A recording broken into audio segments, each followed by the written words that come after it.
I've spent the last 2 years teaching English in Indonesia, and coming home has resulted in a lot of questions, and from the endless curious and the vaguely courteous. The conversations usually go something like this. Awesome, Indonesia! Remind me, where is Indonesia again? It's one of those tiny islands, right?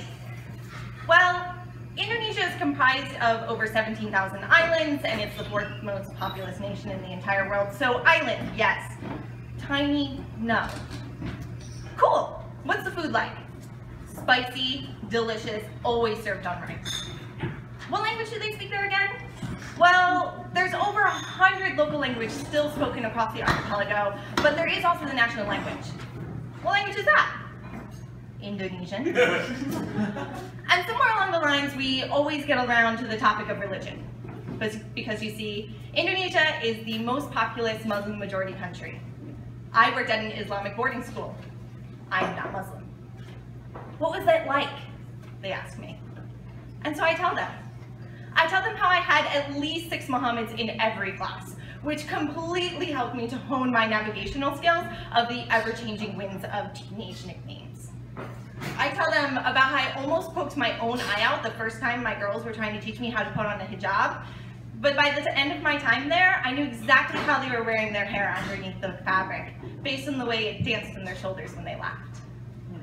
No, they ask me. What was it really like? And so I tell them how I began to tell time by the 5 daily prayers. How though I would not pray alongside my friends and neighbors, I found the value of my time redefined by a call to pause.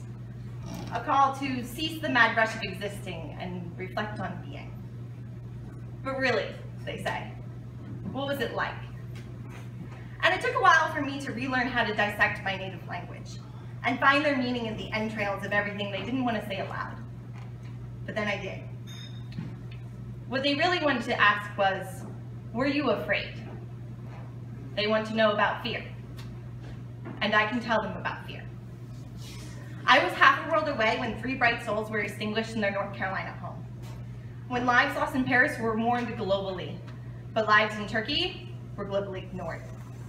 When a man who thinks it is necessary to block the beauty of an entire people found success in the presidential campaign of a country that somehow still claims to believe in freedom.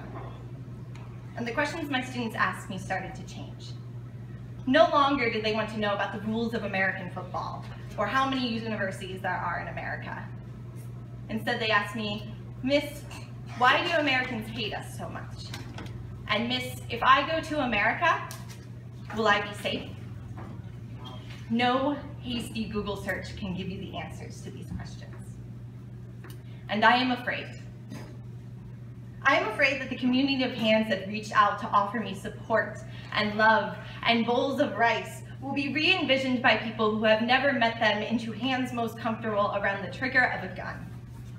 I am afraid that the endless love so selfishly given to me will never be able to build a bridge that can reach over the walls of intolerance and withstand the waves of hatred no one feels inclined to levy.